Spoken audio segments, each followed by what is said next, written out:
What if I told you that one of the most legendary songs in rock history was originally a commercial disaster that sold only 500 copies? What if I told you the songwriter admitted he had no idea what his most famous lyrics actually meant? This is the untold story of Dark Star by the Grateful Dead, a song that began as Warner Brothers' biggest flop of 1968 and somehow became the holy grail that defined an entire generation of music fans. But here's what most people don't know. The song that would inspire decades of musical exploration and create the template for jam band improvisation nearly broke the very band that created it.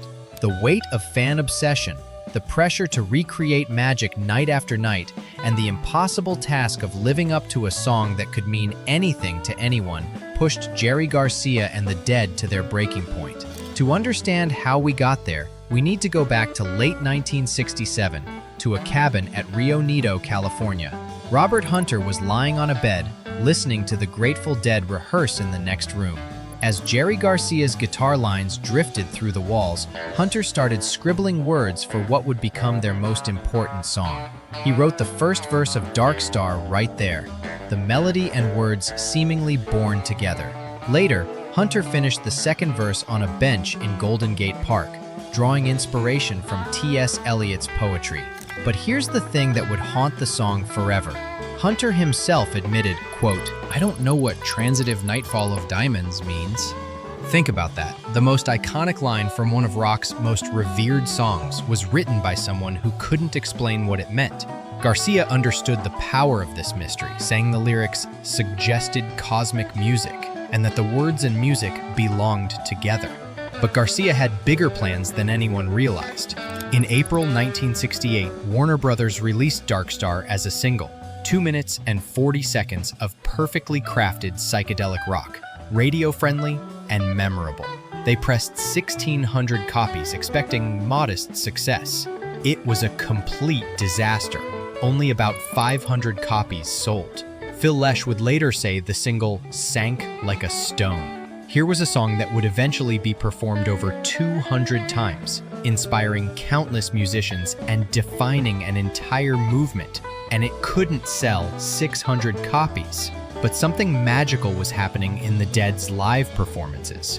While the single was failing in record stores, Dark Star was evolving on stage into something completely different.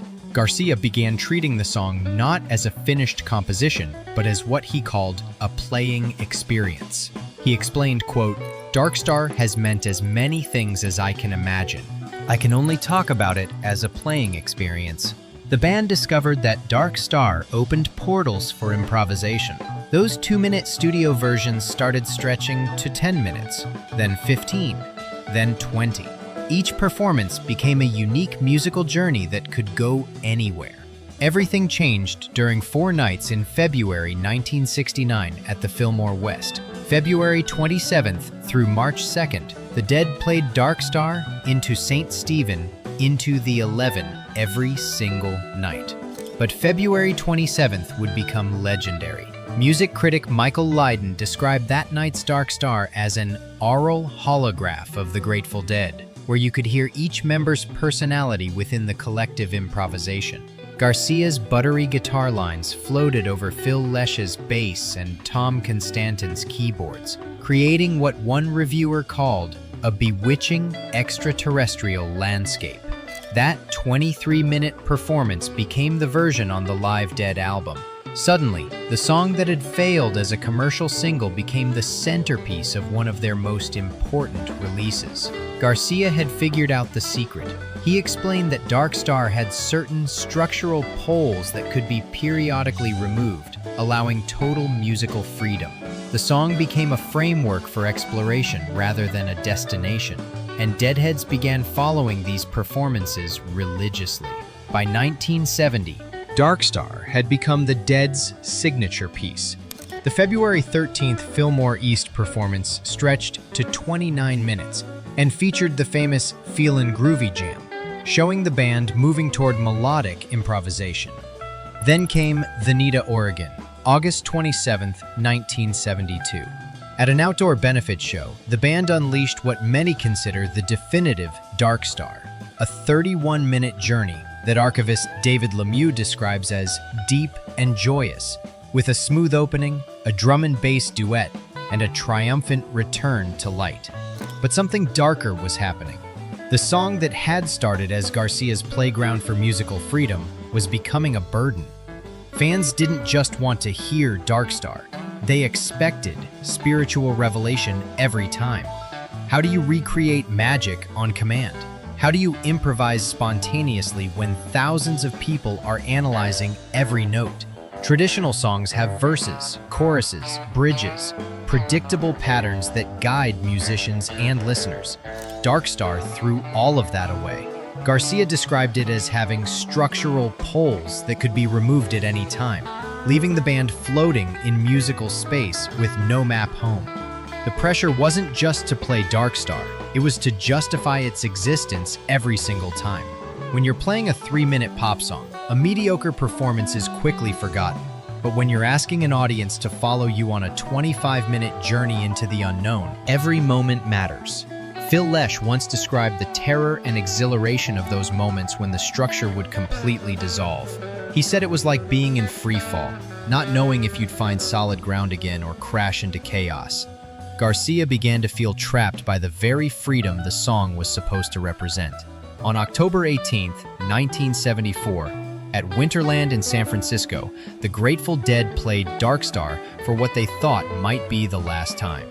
The band was heading into an indefinite hiatus, exhausted by touring and the pressures of living up to their legend.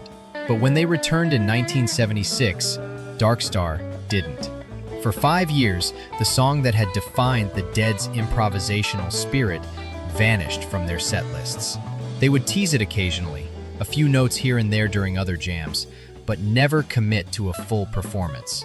It was as if they needed to rediscover who they were without their most famous vehicle for exploration. Deadheads noticed immediately.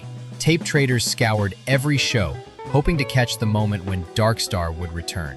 The song that had failed commercially had become the most sought-after performance in rock music.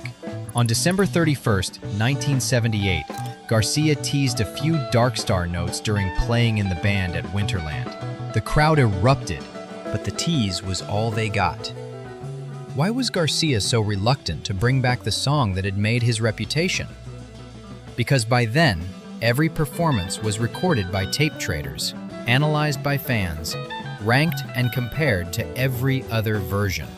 The song that was supposed to exist in the moment was being preserved and dissected forever. October 9th, 1989, Hampton Coliseum, Virginia. The Dead were playing under the pseudonym formerly the Warlocks to keep the show's secret, but nothing could have prepared the audience for what happened that night.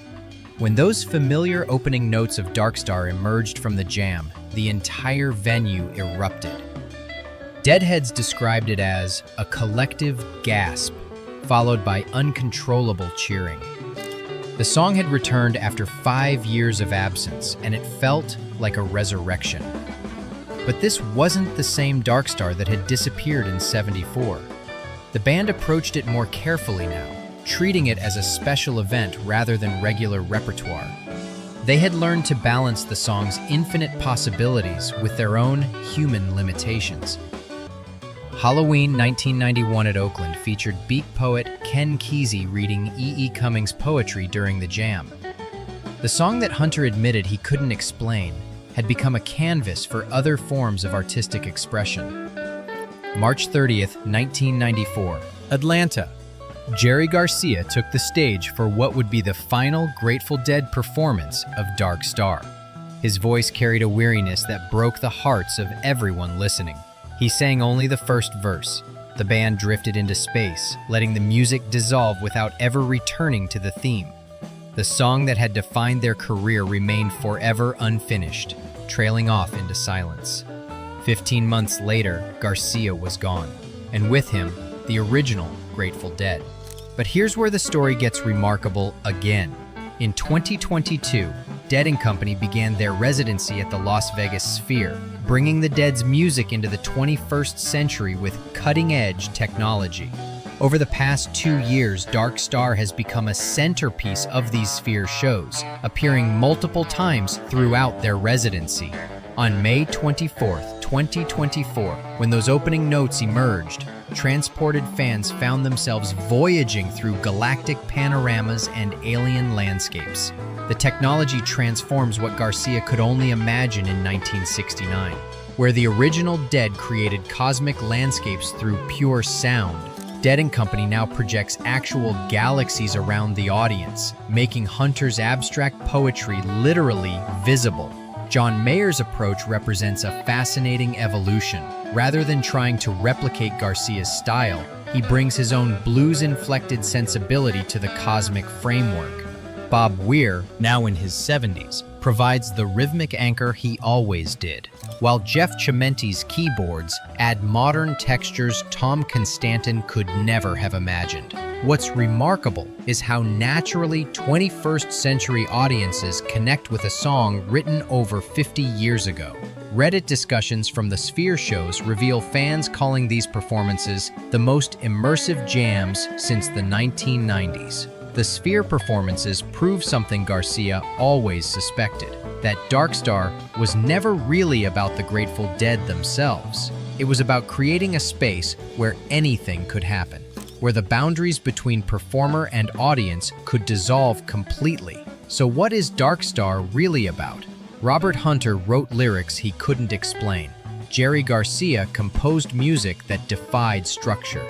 And together, they created something that meant everything and nothing at the same time. It was a commercial failure that became a cultural phenomenon, a simple song that spawned infinite complexity. A piece of music so powerful it nearly broke the band that created it. The song that sold 500 copies in 1968 now draws thousands to the Sphere in Las Vegas, where modern technology brings Hunter's cosmic imagery to life in ways the Dead could never have imagined. Garcia once said that Dark Star could only be understood through playing it. Maybe that's why it survived when the original band couldn't, because it was never really about them. It was about the space between the notes, the silence between the words, and the endless possibilities that exist when you stop trying to define something and simply let it be. In the end, perhaps the real reason Dark Star defined the Dead wasn't because they controlled it, but because they learned to surrender to it. And in that surrender, they found something that would outlive them all. A song that continues to transport new generations into the infinite darkness between the stars.